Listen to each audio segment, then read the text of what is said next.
آئیے سنتے ہیں جناب کاشف رضا صاحب کو. انہوں نے شرکت کی راجپور دیوبند کے مشاعرے میں اور اپنے خوبصورت اشعار سے لوگوں کا دل جیت لیا. یہ مشاعرہ ممبئی کے مشہور و معروف شاعر جناب عمران رفعت صاحب کے اعزاز میں ہوا. السلام علیکم حضرات، آپ کی عدالت میں ایک بار پھر حاضری کا موقع ملا ہے. وسیم بھائی کے حکم پر یہاں پر حاضری کا موقع ملا ہے. یہاں سے آپ کی عدالت میں حاضری درج کراتا ہوں. سماعت کیجیے گا دوستو. پڑھ رہی تھی، بہت اچھا پڑھ رہی تھی. سماعت کیجیے گا. ایک مدت بھی میرے واسطے پل ہو جاتی. دیکھیں دوستو، جڑیے گا مجھ سے، تھوڑا سا جڑیں گے تو آپ کو بھی مزہ آئے گا. میں ڈاکٹر ماجد دیوبندی صاحب کے لیے ماحول بنانا چاہتا ہوں، اور ہمارے اس پر ہندوستان کے بہت اچھے شعراء کرام تشریف فرما ہے، تو میں ان لوگوں کے لیے ماحول بنانا چاہتا ہوں. دوستو سماعت کیجیے گا. ایک مدت بھی میرے واسطے پل ہو جاتی، میری مشکل تیرے دیدار سے حل ہو جاتی. تھوڑا آخر تک دیکھیے گا. ایک مدت بھی میرے واسطے پل ہو جاتی، میرے مشکل تیرے دیدار سے حل ہو جاتی. اور میں نے کچھ شعر تصور میں کہے تھے تیرے، تو اگر سامنے ہوتی تو غزل ہو جاتی. بہت اچھا ہے. یہ سمجھ میں آ گیا سب کے؟ چرچا کے پہلے سمجھ میں آیا؟ یہ سماعت کیجیے گا دوستو.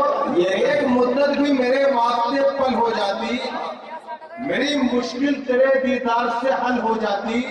میں نے کچھ شعر تصور میں کہے تھے تیرے، تو اگر سامنے ہوتی تو غزل ہو جاتی. دوستو سماعت کیجیے گا. دیکھیے گا، حاضر کرتا ہوں کہ وہ 2 قدم پہ تھا لیکن یہ دل نہیں مانا.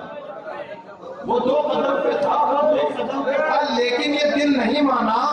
پکارنے کو میں اس کو پکار سکتا تھا. وہ 2 قدم پہ تھا لیکن یہ دل نہیں مانا.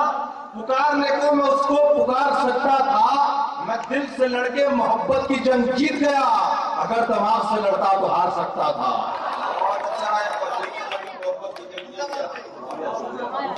بھائی کہاں گئے؟ یہ آ جائیے، بیٹھیے نا. کہاں آپ جا رہے ہیں؟ یہ دوستو غزل آپ کے دیکھیے، ایک غزل کے 2-3 شعر آپ کے ایک مطلب اور 2-3 شعر حاضر کرتا ہوں. دوستو گزارش ہے کہ آپ سب لوگ جوڑ کر سنیے گا تو آپ کو بھی سننے میں مزہ آئے گا. مجھے بہت اچھا سن رہے ہیں یار، یہ لوگ بہت اچھا سن رہے ہیں. دیکھیے گا، بہت ذمہ داری سے سن رہے ہیں لوگوں کا. مطلب حاضر کرتا ہوں کہ تم جو کہہ دو تو میری جان اٹھا سکتا ہوں. تم جو کہہ دو تو میری جان اٹھا سکتا ہوں. ٹھہرے دریا میں بھی طوفان اٹھا سکتا ہوں. دوستو اس کے بعد شعر دیکھے گا. تم جو کہہ دو تو میری جان اٹھا سکتا ہوں، ٹھہرے دریا میں بھی طوفان اٹھا سکتا ہوں. وہ اگر عشق کے بازار میں سودا تجھ سے، وہ اگر عشق کے بازار میں سودا تجھ سے، فائدہ چھوڑ کے نقصان اٹھا سکتا ہوں. تم جو کہہ دو تو میری جان اٹھا سکتا ہوں، ٹھہرے دریا میں بھی طوفان اٹھا سکتا ہوں. وہ اگر عشق کے بازار میں سودا تجھ سے، فائدہ چھوڑ کے نقصان اٹھا سکتا ہوں. دوستو شعر سماعت کیجیے گا کہ فائدہ چھوڑ کے نقصان اٹھا سکتا ہوں. اپنی چاہت کا یقین تجھ کو دلانے کے لیے، اپنی چاہت بھائی شعر دیکھیے گا کہ اپنی چاہت کا یقین تجھ کو دلانے کے لیے اپنے ہاتھوں پہ میں قرآن اٹھا سکتا ہوں. اپنی چاہت کا یقین تجھ کو دلانے کے لیے اپنے ہاتھوں پہ میں قرآن اٹھا سکتا ہوں. اور جب طبیعت ہی گوارا نہیں کرتی کاشف، کیسے ہمدرد کا احسان اٹھا سکتا ہوں. شکریہ دوستو. اور ایک مطلب حاضر دیکھیے، ایک مطلب حاضر کرتا ہوں. صرف 2 مصرے آپ کے ایسے کے کام آئے، شاید سماعت کیجیے گا دوستو. کہ گزرے تمہارے ساتھ جو یہ کاش زندگی، گزرے تمہارے ساتھ جو یہ کاش زندگی، کہہ دوں میں زندگی سے کہ شاباش زندگی. گزرے تمہارے ساتھ جو یہ کاش زندگی، کہہ دوں میں زندگی سے کہ شاباش زندگی. شکریہ دوستو. سماعت کیجیے گا. جہاں سے یاد آ رہے ہیں سماعت کیجیے گا کہ دیکھ مت ہم کو زمانے تو فقیروں کی طرح، دیکھ مت ہم کو زمانے تو فقیروں کی طرح، زندگی ہم نے گزاری ہے فقیروں کی طرح. بہت اچھا ہے. اور آسماں ہونے کا دعویٰ جو کیا کرتے تھے، آسماں ہونے کا بابا جو کیا کرتے تھے، کھچ گئے وہ بھی زمینوں پہ لکیروں کی طرح.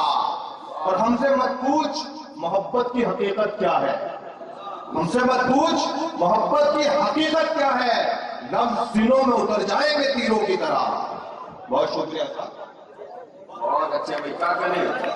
جناب کاشف رضا سہارنپور سے ایک جو نئی نسل ہماری شاعروں کی آ رہی ہے، شاعرات کی آ رہی ہے، اس کا یہ لگن ہے، جستجو ہے کہ غزل کو ایک نیا رنگ دیا جائے، نئی خوشبو سے غزل کو سنوارا جائے.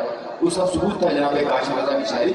ہمارے درمیان چلوسی سے ایک ایسا راجو پور میں ہوا یہ شاندار آل انڈیا مشاعرہ ہندوستان کے مشہور اور معروف شاعر جناب عمران رفعت صاحب کے اعزاز میں منعقد کیا گیا تھا. عمران رفعت صاحب کا تعلق ممبئی شہر سے ہے. اس مشاعرے کے کنوینر رہے ہندوستان کے مشہور اور معروف شاعر جناب وسیم راجو پوری. اس مشاعرے کے کو کنوینر رہے جناب سلیم ہاشمی صاحب. اور اس مشاعرے کے دوسرے کو کنوینر رہے شاعر جناب مسرور تابش صاحب. اس مشاعرے کی شاندار نظامت کی ہندوستان کے مشہور اور معروف ناظم مشاعرہ اور شاعر جناب واصف فاروقی صاحب نے. تو یہ تھا دیوبند. جی ہاں، ہندوستان کے شہر دیوبند سے 14 کلومیٹر دور راجو پور گاؤں کا آل انڈیا مشاعرہ. امید کرتا ہوں یہ مشاعرہ آپ کو اچھا لگا ہوگا. یہ مشاعرے کا ایک ویڈیو نہیں ہے. اگر آپ پورا مشاعرہ دیکھنا چاہتے ہیں یا اور مشاعرے دیکھنا چاہتے ہیں تو وزٹ کیجئے ہماری ویب سائٹ www.mushairalive.com. اگر آپ فیس بک پر ہیں تو فیس بک پر ہمیں فالو کریں. پتہ ہے www.facebook.com/mahfil.mushaira. اگر آپ چاہتے ہیں کہ آپ کے مشاعرے بھی انٹرنیٹ کی دنیا میں پہنچیں تو کانٹیکٹ کیجئے ہم سے. ہمارا موبائل نمبر ہے 9997640286. پھر کسی شہر سے کسی اور مشاعرے کو آپ تک پہنچائیں گے. کیمرہ پرسن ندیم خان کے ساتھ شفیق خان، راکی ٹاک کے لیے.